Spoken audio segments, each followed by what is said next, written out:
Welcome back to our channel Commerce Easy Notes. ഇന്ന് നമ്മൾ discuss ചെയ്യുന്നത് IFRS തന്നെയാണ്. IFRSന്റെ കോൺസെപ്ച്വൽ ഫ്രെയിംവർക്ക് അതുപോലെ ഫിനാൻഷ്യൽ എലമെന്റ്സ് ഒക്കെയാണ് നമ്മൾ ഇന്ന് ഡിസ്കസ് ചെയ്യാൻ പോകുന്ന വീഡിയോ. ഫസ്റ്റ് എന്താണ് കോൺസെപ്ച്വൽ ഫ്രെയിംവർക്ക് ഫോർ IFRS എന്ന് നോക്കാം. Conceptual framework means it is a foundation of accounting standards, constitution for the standard setting process. അതായത് സ്റ്റാൻഡേർഡ്സ് സെറ്റ് ചെയ്യാൻ വേണ്ടി നമ്മൾ കൊടുക്കുന്ന ഒരു ബേസ് ആണ് അല്ലെങ്കിൽ ഒരു ഫൗണ്ടേഷൻ ആണ് കോൺസെപ്ച്വൽ ഫ്രെയിംവർക്ക് എന്നുകൊണ്ട് ഉദ്ദേശിക്കുന്നത്. These are the ground work basis upon which the superstructure of standards can be created. നമ്മൾ ക്രിയേറ്റ് ചെയ്യാൻ പോകുന്ന അല്ലെങ്കിൽ IFRSന് വേണ്ടി സ്റ്റാൻഡേർഡ്സ് ക്രിയേറ്റ് ചെയ്യാൻ പോകുന്നതിന് മുമ്പ് നമ്മൾ ചെയ്യുന്ന ഒരു ഗ്രൗണ്ട് വർക്ക് അല്ലെങ്കിൽ നമ്മൾ ചെയ്യുന്ന കുറേ പ്രൊസീജിയേഴ്സ് ഇതൊക്കെയാണ് conceptual framework. Theoretical principle which provide the basis for the development of accounting standards.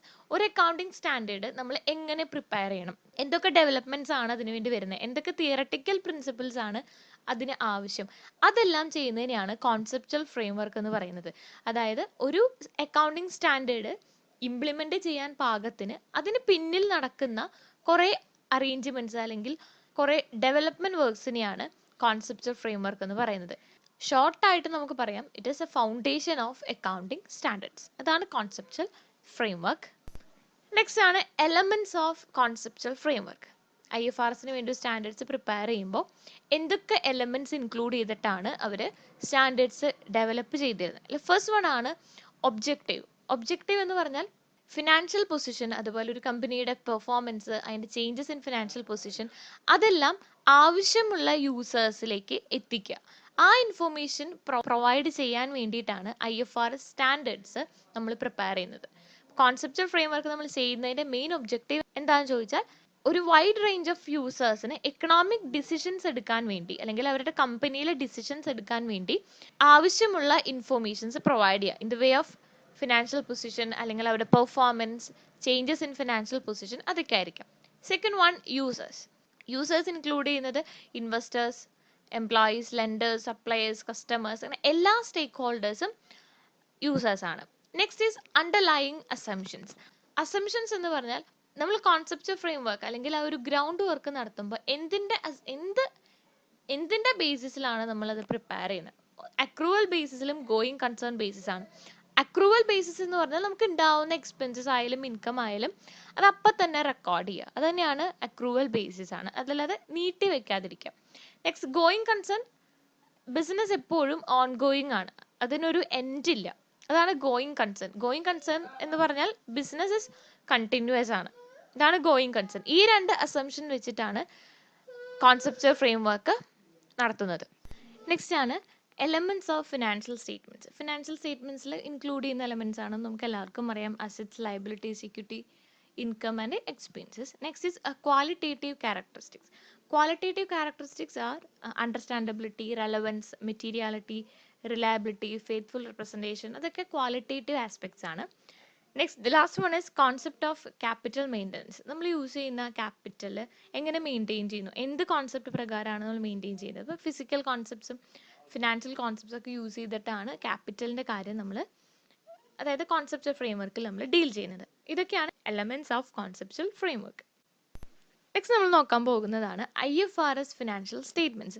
IFRSൽ include ചെയ്തിട്ടുള്ള ഫിനാൻഷ്യൽ സ്റ്റേറ്റ്മെന്റ്സ് ഏതൊക്കെയാണ്?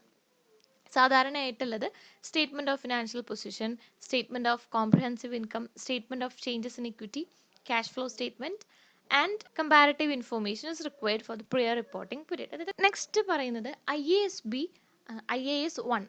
1 എന്ന് പറയുന്നത് പ്രസന്റേഷൻ ഓഫ് ഫിനാൻഷ്യൽ സ്റ്റേറ്റ്മെന്റ്സ് ആണ്. ആ ഒരു സ്റ്റാൻഡേർഡിൽ കുറച്ച് ചേഞ്ചസ് വരുത്തിയിട്ടുണ്ടായിരുന്നു.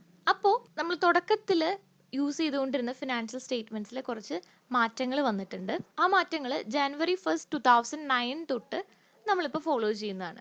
ഇപ്പോൾ നമ്മൾ സാധാരണയായിട്ട് യൂസ് ചെയ്യുന്ന IFRS financial statements separate income statement and a statement of comprehensive income, next statement of financial position, അതായത് balance sheet, next statement of cash flow, and last one is make necessary disclosure by way of note. അതായത് വേറെ എന്തെങ്കിലും നമുക്ക് disclose ചെയ്യാനുണ്ടെങ്കിൽ notes use ചെയ്ത് നമുക്കത് disclose ചെയ്യാവുന്നതാണ്. ഇതെല്ലാമാണ് IFRSന്റെ financial statements. Next ആണ് ഫിനാൻഷ്യൽ എലമെന്റ്സ്. ഫിനാൻഷ്യൽ എലമെന്റ്സ് എന്ന് പറയുന്നത് കോൺസെപ്ച്വൽ ഫ്രെയിംവർക്കിൽ ഏറ്റവും കൂടുതലായിട്ട് യൂസ് ചെയ്യേണ്ടത് ഫിനാൻഷ്യൽ എലമെന്റ്സ് ആണ്.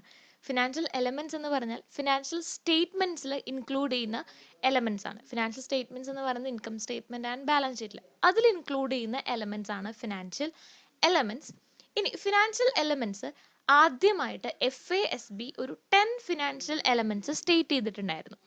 അത് കഴിഞ്ഞ് IASB ആ 10 ഫിനാൻഷ്യൽ എലമെന്റ്സിനെ 5 ഫിനാൻഷ്യൽ എലമെന്റ്സ് ആക്കി മാറ്റി. ആ ഒരു 5 ഫിനാൻഷ്യൽ എലമെന്റ്സ് ആണ് നമ്മൾ ഡിസ്കസ് ചെയ്യാൻ പോകുന്നത്. ഇതാണ് ഫിനാൻഷ്യൽ എലമെന്റ്സ്. IASB സ്റ്റേറ്റ് ചെയ്തിട്ടുള്ള 5 ഫിനാൻഷ്യൽ എലമെന്റ്സ്. IASB ആ 5 ഫിനാൻഷ്യൽ എലമെന്റ്സിനെ 2 ആയിട്ടാണ് ഡിവൈഡ് ചെയ്തിട്ടുള്ളത്.